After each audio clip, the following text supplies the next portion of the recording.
Welcome to this edition of Avatar Face to Face, where we bring you the best and the greatest of arts and culture throughout Westchester and beyond. My name is Kinch-Thomas, and it is a pleasure to have you with us today. Thank you for joining us. And we want to welcome to the studio today a young lady who is making some wonderful strides in terms of handcrafted, one-of-a-kind jewels. We want to welcome to the studio Rhonda Hamilton. Rhonda, so nice to have you here. Thank you for having me. And as you can see, we are surrounded by beautiful jewels today, and these are all Rhonda's creations, and we're going to see a little bit more about those later. But Rhonda is the owner of Just Funky in New Rochelle, New York, and she is also the creator of all of these wonderful pieces that we're going to see. And because you're probably wondering what is Just Funky, we're going to give you a little clip right now to show you just what that is.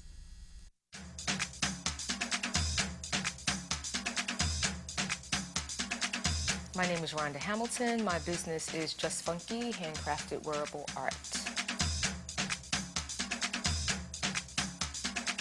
I started just because I had a passion to do something on my own. I come from a large family of aunts who, we would do thrift shopping, and they would give me their costume jewelry to play with, and I sort of like to pull things apart and put them back together again, and just have always loved jewelry. So I came, took a look, and I saw the windows, and I fell in love because I always displayed my jewelry on mannequins. So when I saw the window space, immediately I felt like it was a perfect fit. So I also understood that they were trying to bring the arts to New Rochelle, and of course I like that a lot. So that's why I'm here.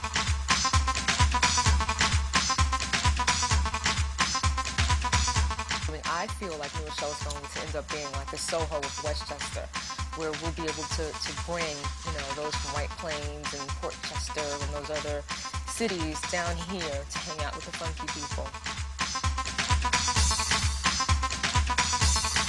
My name is Rhonda Hamilton. My company is Just Funky, and thank you so much for stopping by.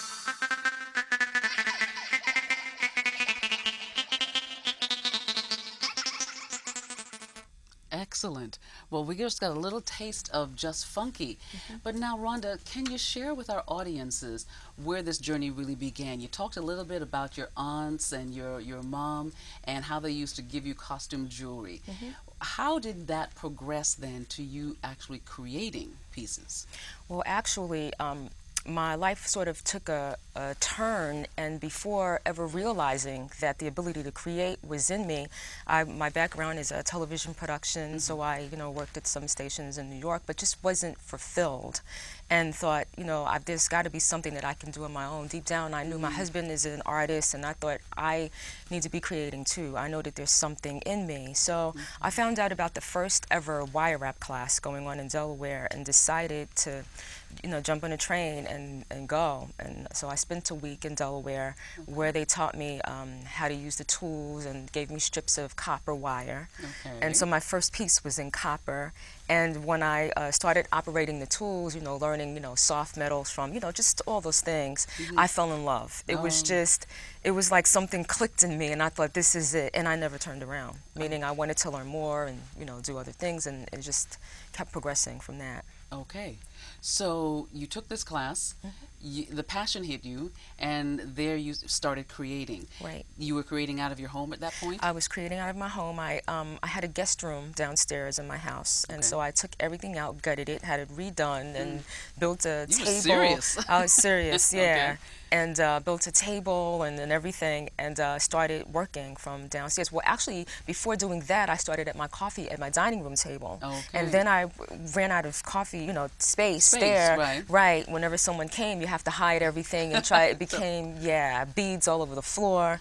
So I ended up, taking everything out from downstairs with the permission of my husband and the family, and we, I created a space for me to work down there, which I outgrew also. But anyway, that's, and then so I would do I started calling aunts, relatives, saying, hey, could you get a couple, some of your friends together? And first it was my church, come over and see what I've done. And the church, they liked it. And so I thought, well, if people actually like it, then maybe I could sell it, So I called aunts and friends and said, would you invite a couple of friends over? And, I'd go with all my stuff and do, make the table really nice and serve them something, and was doing really well doing that. And so then I started getting invited to do other things, craft shows, and Jack and Jill events, McDonald's events, all kinds of things. Wow. And I turned my house is pretty artsy, and I would have a really long table, and I would bring get mannequins and start to decorate, and then invite people over regularly. Okay. And my daughter says, this is turning into like a Tupperware party. You're gonna have to think about doing something else. Children will do that. They will make you aware in a hot minute. Yeah. But that is wonderful, because you recognized the passion, and the entrepreneurial spirit just seemed to click right in, and you became a business person then that was going to let your creative spirit really blossom and shine. That I love that. I absolutely love that. And as I said, we are surrounded here in the studio by some really unique, they're edgy pieces, they're beautiful. You call it handcrafted wearable art. Is there a reason why you don't just call this as jewelry? Well, from that class that I took in Delaware, I also went to Puerto Rico, I've gone to New Mexico, I've gone to learn all different types of techniques. I've studied under a lot of different people to learn techniques, how to solder, how to cut rocks. I went to FIT for a while and just didn't feel that their program was catered to someone like me. Great program, but it was, diamonds and gold and that is, so my teacher would say things like, it's really beautiful, but, they didn't know what to do with me.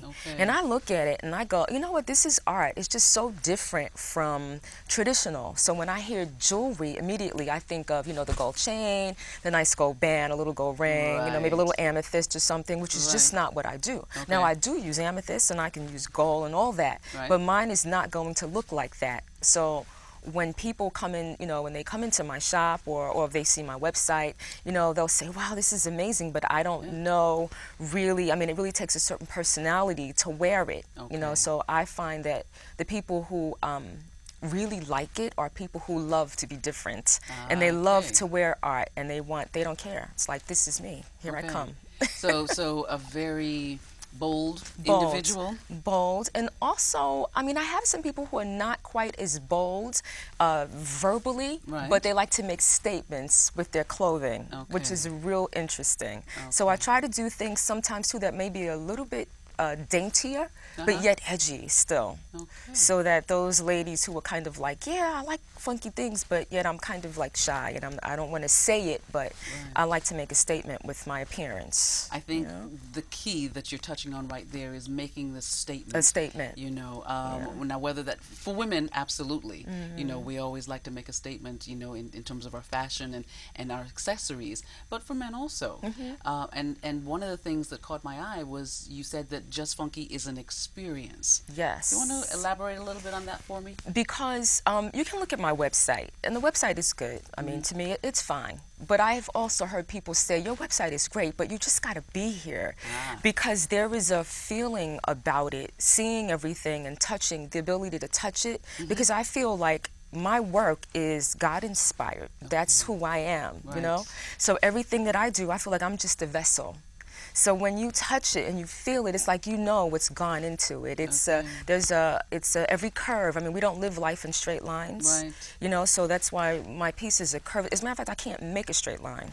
I used to have it with a teacher of mine who'd be like, you'll never be a jewel if you can't make a straight line. So I can't make straight lines, and I'm going to do it. Watch, So my pieces, if I try to do a triangle, it'll be slanted a little bit, or it just won't be straight, because I feel like everything is just, there's a curve, but ultimately we end up right where we're supposed to be, because that's how life is. So I might have some pieces I name, like I'll have something called it might be divine guidance, or it might be something that would take you everywhere but lead you right there. So divine path or something. And so it might say divine path, the bracelet, but it'll be crazy. And you'll say, well, why would you name it that? Because the fact is that life is that way. You go this way, you'll go up, you'll go down, you go in curves and circles. But ultimately, if you stay on the course and keep your mind focused on where it is you want to go, you're going to end up right there. Right there. And you look at it and you'll have something beautiful. It's like, wow, look at my life. Look what I created. Look what happened. I don't mean created as in look what I made. I'm talking about our lives as in look what has developed in my life, you know, out of all of the, and so that's the focus for me. So that's a wonderful segue into your inspiration, because I hear then that's where it begins. How does it move into a particular piece? Okay. Whether you're going to do a necklace or earrings, what is that process for you? I don't draw. Okay. That's the other thing. When I would go to class, oh, you have to draw. No, I don't draw. I can do a stick figure, or I can do a little scratch. I would never show it to anyone else because they just would have no clue. You know, I don't use design software or anything like that. I actually see it. I just see it. And then I'll just hold the metal in my hand. You start with strips of wire, or I'll, you know, I do solder and do harder things, you know, rocks, and I like I mentioned, I cut rocks. Okay. But I will just have an idea for what it is I want it to ultimately look like. Sometimes I don't have any idea at all. Sometimes I'll just take the wire and just start playing. Like there's a piece like this one. That that would be something like that I would just take a strip of wire and just, you know, when I look at it, this is it, and I'll go, wow, look what God did. That's amazing. That's it. I love that. I absolutely love that. You know, we want to show our audience some of your pieces, and I think we want to start with the neck pieces. Okay. Because those are the ones that, you know, are just so powerful, you know, in presence. And we want to show the audience what some of those look like. And feel free, please, to explain about any of these pieces as they go through. Okay, this one I actually saw a Broadway show, Fela, and was so inspired. I came home and just there it was, and that's what I created. And it just reminds me, my even though that was African, my favorite Egypt, Africa art is Egyptian art. Okay. So if you would now, let's say, look at the windows of my store, I have mummies and my art on mummies because I love Egyptian art. Well, your windows are just outstanding. I will tell you that. I mean, that in itself, your artwork is one thing, but then the way you present the artwork is another. Absolutely. And here's another piece. Yes, and this one was actually inspired by a teacher of mine. Those are acrylics and fabrics. So I always wanted to do something with fabric. And so that's actually encased in fabric, and then my own, you know, design around that. You know, Excellent. Yeah, and that's a gold fill. I have some ladies who, like I said, they like daintier pieces. So that's a gold fill with the charoite and the carnelian beads. Okay, now this is particularly one for a man. Yes. Okay. Right, and I carve pieces in wax also, and so the neck piece that he's wearing, I actually carved that in wax, made a mold of it, and that's I find that many of my men who like to wear my jewelry are musicians as well as the women, performers who like really huge pieces and just eccentric things. Right. So that's excellent. All right, fantastic. It is amazing what you are able to do with these different materials. What materials do you work in specifically? Specifically, copper, brass. I use a gold fill. I use acrylics, glass, wood. I've actually, if you've been in my store, you've seen I have a chandelier that I've done in all aluminum. Oh, you did the chandelier? I did the chandelier. Okay, I didn't know that. In all aluminum. I have a couple of aluminum pieces also. I do, depending upon how big, how massive. Like if I want to do something that's all the way down here, I might do an aluminum or a copper. And I use different semi-precious stones and slabs, rocks. So in terms of time, how long does it take you to do, on average, a particular piece? That's one of the first things people ask, how long does it take? It really, it depends on what it is, I'll have to say. Some pieces will take me, I could spend 30 hours on it. You just get lost and go, you know, crash, come back, and you just add it, and it'll take days. And then there are some that I can do in an hour. It really depends. And it depends, too, on where my head is, where I am. And if there's something that I just want to get out and do, sometimes just mindlessly, because like I said, I really do feel that, you know, it's done by God through me anyway. So sometimes it's just a piece that I just got to get out, and it'll just take like no time. I can do it in 20 minutes, 30 minutes, you know, but most things take me, I would say, minimum of 3 hours, minimum. And what is the feeling that tells you, okay, this is complete? Because as you said, you could start, you're inspired by something, and you start twisting, and you start pulling and turning, and whatever it is your method is. How do you know? Do you know? It actually feels like something left. Wow. It's like I just go, it's finished. It's ready. Okay. And I will keep going until I feel, okay, that's it. It's like I just breathe it out. Here it is. That's it. I'm ready. It's ready to be presented. I'm done. Okay. Yeah. Well, your process is one that absolutely sounds like it's divinely inspired, and you know, it just takes you to a place where the creative spirit has to come out, and you go with it as that happens, and then the result is what the result is. That's absolutely correct, because I do believe that art is, I believe that all forms of art are God inspired. So it's the beauty. I see my work as a side of God's beauty in the earth. That's the way beautiful. I see it. That is absolutely beautiful. Let's see a little bit more of your work. I think we have some bracelets that you also brought for us. Okay. Yeah, that one is also, that's sterling, actually. I carved that by hand out of wax. Okay. Yeah. Yeah, and those are various charms, and I do all kinds of charms and little bracelets. No two are ever the same. That is what is so beautiful about all of these. Thank you. You know, I will never, if I put on one of these, I will never run into another woman who is wearing the exact same thing. No, no. And that is that one was inspired by my Egyptian. I wanted it to look like it came right out of an Egyptian tomb. So I actually have that piece in my window on a centerpiece on a mummy. And she's the mummy, the queen. And it looks, you know, I've actually had Egyptians pass through New Rochelle, and we're standing there pointing and going, you know, and I had closed and decided, you know, let me see if there's something. So I opened the door and say, you know, would you like to come in? I'm preparing for an event, but you're welcome to come inside. And they go, oh, you know, the art, it looks like it came right out of. And I said, well, yeah, well, you know, they asked me, where are you from? I'm, you know, from New York. Where are you from? Well, we're from Egypt. We're Egyptians. I started jumping up and down going, oh my God, oh my God. You know, so to get it from them, they say, it looks like it came right from, you know, a tomb. Like, I'm like, you know, I accomplished what I decided, you know, what I desired to accomplish. So that piece is really special to me. So I had an artist who asked if he could use it for a shoot, and that is amazing. And this is a copper. That's copper, bracelet? Copper and turquoise, right? And I cut that rock, that stone. Is that difficult? The to cut? No, I use rock cutting equipment. Okay. And so I actually went to New Mexico to learn how to cut them. Okay. Because there's nowhere here, so I went and learned from the Native Americans how to do it. Wow, that must have been quite an experience. It was. I spent 2 weeks there. It was just amazing, to learn. Yeah. Okay. All right. And I think we also have some earrings that we can show. Yes. Yeah. Oh, I love these. Those are sterling and semi-precious stones. Okay. And that's polymer clay. That's also a lot of fun. That started as a lump of black clay. Wow. Yes. Black clay. Black clay.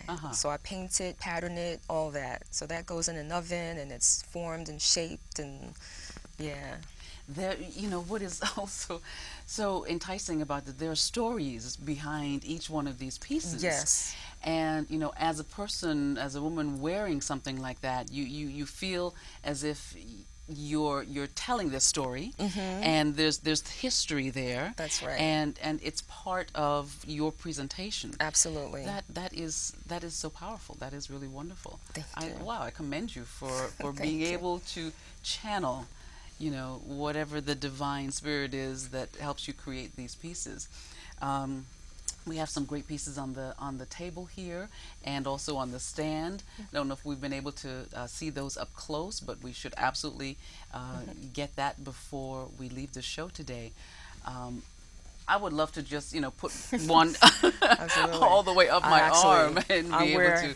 Yeah. I wear mine all the time, copper. I just wear copper all the time. I usually have them all the way up, but I just wear them all the time. Is it, I don't know if I've heard that copper is a healthful material in terms of us wearing? There are some that say there's nothing to really to prove that, but then there are others who say yes, there is. But supposedly, what happens is the acid levels in our body, your skin will either turn green or not, and that green actually is supposed to help arthritis. And for me, I feel like it works because I wear copper all the time, so that my hands are not cramped, and and I find that it for me it works, and I love it. It's just my favorite metal. I love copper. Now you also do custom pieces. So if someone wanted to request a certain piece, and what would that take? Would they have to give you a drawing? Would they give you an idea? How does that work? Well, it could be either. Someone could actually draw for me something that they wanted to create, and I could do that from a drawing. Or they could sit with me and say, I don't know. I like this. And so we'll go through the steps. Well, what are your favorite colors? Well, how do you feel when I do this? If I wrap this around you, what does that make you feel? Like, what do you, what do you think about? What are your thoughts? That kind of thing. I also, like, for instance, like, let's say a camera, a pocketbook or something, I could find an element, let's say on a pocketbook or something, that to me looks like jewelry, and then take a piece of wire and make it from that. So my question to you, if you wanted a custom piece, might be, do you like pocketbooks? Do you like, what about this? What do you like, circles? Do you like squares? Because I don't do a lot of circles and squares, but like, what do you, and so there are just so many ways. Or even if someone had something that belonged to a family member, you saw on that clip fabrics encased in resin.